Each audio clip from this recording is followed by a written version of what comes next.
বিসমিল্লাহির রহমানির রহিম। আসসালামু আলাইকুম এভরিওয়ান, সবাই কেমন আছেন? আশা করি অনেক ভালো আছেন। আজ আপনাদেরকে তৈরি করে দেখাবো খুবই মজাদার একটা রেসিপি, তা হলো ঈদ স্পেশাল। আসলে ঈদে তো আমরা সবাই পোলাও কোরমা খেয়ে থাকি, তবে এই রেসিপিটা হলে কিন্তু পোলাও কোরমাকে পিস করবে, তাই এটা আমি ঈদের স্পেশাল রেসিপি দিয়েছি। সেটা হলো বাটা মরিচ শীতল শুটকি দিয়ে লতিয়ে শুটকির পাতুরি। এটা অপছন্দ করে এমন লোক কমই আছে, কিন্তু সুস্বাদু এই ঈদ স্পেশাল রেসিপির মধ্যে আমি এখানে দেশি যে চিকেন লতিটা সেটা নিয়েছি, কেটে ধুয়ে সুন্দর করে ক্লিন করে নেওয়া হয়েছে। এখানে নিয়েছিল শীতল শুটকি, এখানে 7 থেকে 8টি শীতল শুটকি ভালো করে ধুয়ে নিয়েছি। দিয়ে দিচ্ছি এখানে লাল মরিচ, এগুলো লাল মরিচ দিয়ে আজকে ব্লেন্ড করে তারপরে একটু পানি দিয়ে এখন এটাকে ব্লেন্ড করে নিচ্ছি। এই যেটা মিহি হয়ে গিয়েছে, আপনারা শুকনো মরিচ করতে পারেন। তবে আজকের এই পাতুরিটা এতটাই মজা হয়েছিল কি আর বলবো। এখন চলে এসেছি রান্না করার জন্য। চুলা অলরেডি ফ্রাইং প্যান বসিয়ে দিয়েছি, দিয়ে দিচ্ছি এখানে হাফ কাপ পেঁয়াজ কুচানো। পেঁয়াজটাকে জাস্ট একটু নরম করে ভেজে নেব। ভেজে নেওয়ার পরে এখানে আমি যেই পেস্টটা করেছিলাম সেটা নিয়ে দিচ্ছি। তো অনেকে একটু অবাক হতে পারেন যে ঈদের সময় তো আসলে সবাই পোলাও কোরমা রোস্ট ট্রেজাল এগুলো নিয়ে ব্যস্ত থাকে, এটা কে খাবে?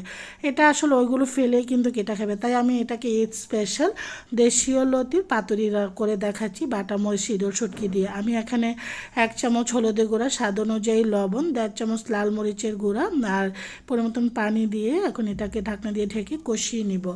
আসলে এটার মধ্যে ঝালটা যা যা টেস্টের উপর নির্ভর করে, যেহেতু আমি এখানে অলরেডি ইয়াটো দিয়েছিলাম বাটা মরিচ, সাথে গুঁড়া মরিচও একটু দিয়েছি। এখন ভালো করে নেড়ে চেড়ে আমার কিন্তু মশলা অলরেডি কষাতে কষাতে এক সময় কিন্তু তেলটা উপরে চলে এসেছে মশলাটার উপরে। আপনারা অন্যান্য শুটকি দিয়েও রান্না করতে পারেন, তবে শীতল শুটকি ছাড়া কিন্তু আজকের এই বাটা মরিচ শীতল শুটকির দেশীয় লতি পাতুরিটা কিন্তু ভালো লাগবে না।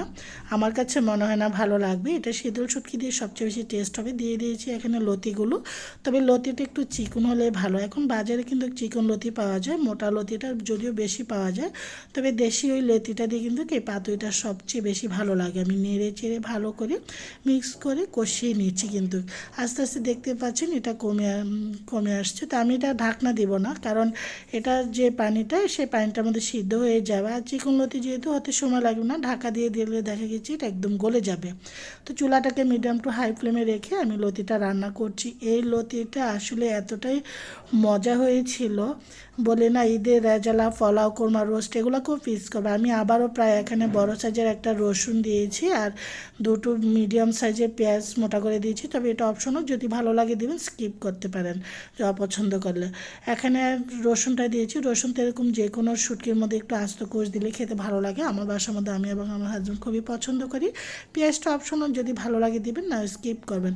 আমার আরও কিছুক্ষণ লতিটা হবে, তবে এটার মধ্যে কিন্তু কোনো ঝোল থাকবে না, যেহেতু এটা পাতুরির মতোই হবে। সুস্বাদু এই লতির এই পাতুরিটা এতটাই মজা হয়েছিল, গরম গরম ভাতের সাথে দারুণ জমে গিয়েছিল। এখানে 2-3টে কাঁচামরিচ দিয়ে এখন ধনেপাতা ছড়িয়ে দিচ্ছি। আমি এখানে চুলাটা কিন্তু এখন বন্ধ করে দিয়েছি। এখন একটু নেড়ে চেড়ে দেখেন একটু পোড়া পোড়া করে নিয়েছি, এতে করে এটার টেস্টটা কিন্তু দ্বিগুণ আসে। লোভনীয় এই বাটামরিচ শীতল শুটকি দেশীয় লতির পাতুরিটা কিন্তু যারা ডাইনিংয়ে রাখবে তারা কিন্তু পোলাও কোরমা রেজালা এগুলো কোনো কিছুই ধরবে না। এটা দিয়ে কিন্তু দেখবেন যে পোলাও দিয়ে খেতে এটা ভালো লাগবে, সাদা ভাতের সাথে তো মজা লাগবে, পোলাও দিয়ে ভালো লাগবে। এখন চলে সার্ভ করার জন্য, এখন একটা সার্ভিং বলে সার্ভ করে নিয়েছি। আশা করি আপনারা এই সুস্বাদু রেসিপিটি ট্রাই করতে পারেন। এটার ফ্লেভারটা এবং স্বাদটা কিন্তু দারুণ হয়েছিল। পরিবার নিয়ে এই ঈদে কিন্তু এই লোভনীয় রেসিপিটা উপভোগ করতে পারেন। আশা করি সবারই ভালো লাগবে। আজ এ পর্যন্তই ছিল, সবাই ভালো